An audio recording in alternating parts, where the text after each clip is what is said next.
Hello viewers and welcome to season 2 of Daily Races. There are some changes around here. This time we're going to do only one race, and that will be the theme of this new season of Daily Races. So we're going to do one Daily Race C, I believe, which is the one with multiple laps and a one stop.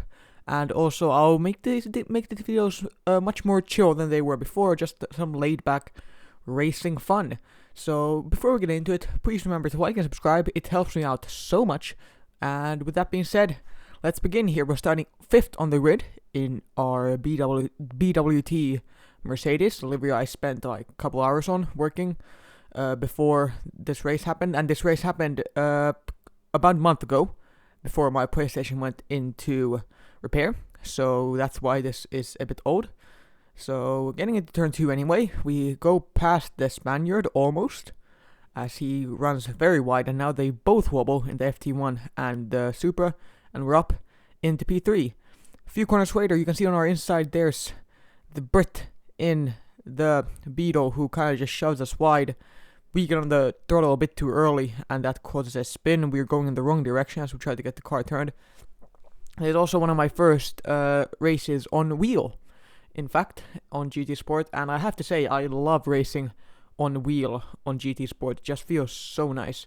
Obviously I won't be getting to race GT Sport too much on wheel, as GT7 is coming out in less than a month, but that is totally irrelevant in this race, as now we have 3 cars all around the place, and we're up into 13th place in this race after going down to 16th, and now going on dive 64.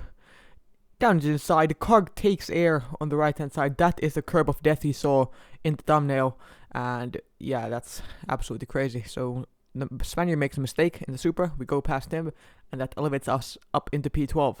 And now here we have an example of the death chicane almost claiming victim to myself, as now we are on the back of the Ferrari. You go down his inside, that should be moved on.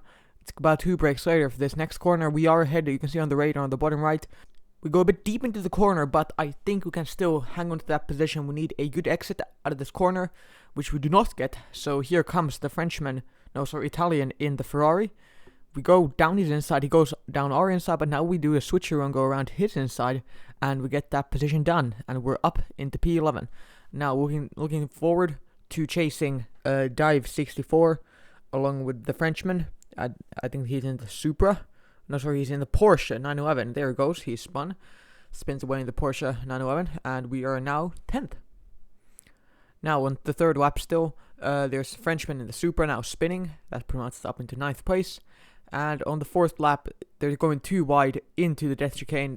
Surprisingly, they make it out alive, the 2 cars ahead, but the FT1 ahead of them didn't. But here we have the Spaniard in the Beetle, absolutely reckless driving by him, taking out our main rival in this race, actually Dive 64. So now we are going to pursue the Spaniard in the Beetle, hopefully not getting into an on-track battle with him, but we don't have to, since he just takes himself out in that chicane a bit, and he spins around for good measure as well. Now after the Russian, I don't know what's happened there. That is the Kerb of Death, like I mentioned on this track. It's absolutely crazy. It just flung me up into the air. You hit it in the wrong angle and your car's sideways in the air. And yeah, that demotes us down to P10. And now on our left we have Dive 64. He's going to go around our outside here. We go a bit deep into the corner. We defend just to make sure that he does not get that inside line. But we're ahead for now. I think that was a pretty fair, cool defense, as we lose the back end. And he's just pushing us to the wall there. There's nothing I can do really.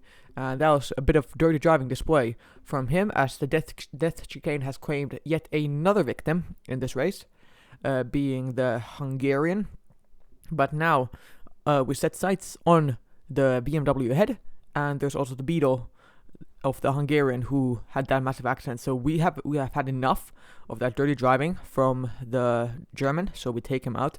And that seemed to be a nice little balancing move there, because after this point there was no dirty driving between us two for this entire race. So we pit on lap 6 of the race. We emerge out in 13th place, as down our inside goes the Italian in the Corvette, but we managed to negotiate him, and we are still 13th. And seventh lap, still on the same lap, the German runs wide there. He just cuts across the track. Wasn't ready for that ghosting, but now here he comes there, and should probably make this an entire Dirty Drivers compilation onto YouTube from this race. So on there he goes again. Look at that. That's absolutely reckless driving, and that makes us drop down another position. As now on 9th lap of the race has really balanced as we go down the inside. We're going to try to prevent the undercut there, but he goes for it anyway. He's done a switchback, and now it's a drag race to the line as we head into the 10th lap. We have that little kink in our favor, so we are now slightly ahead. We just have to get a full car length ahead. The BMW is a bit slower than the Mercedes in a straight line, so that of course is helping us out here as we get into turn 2. He's probably going to try to size up a move, which he does, but we prevent that by just parking it on the apex and not letting him go through, and we keep our 7th place for now.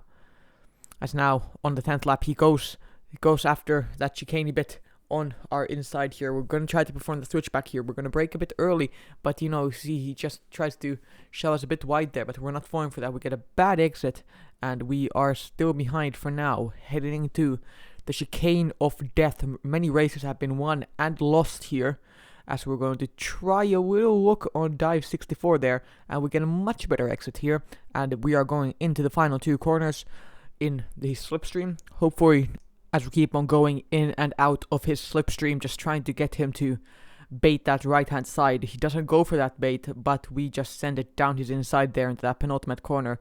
We go a bit wide there, which is not ideal at all, but heading onto the 11th lap.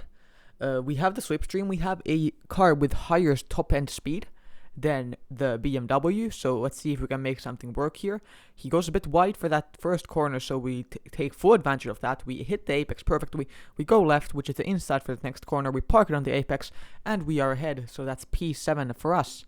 On the final lap of the race then, there is a little accident that has occurred here with the Supra. Promotes us up into 6th place, and we have the Genius, which is the French dude ahead in the Porsche, who has done the 0 stops in this entire race.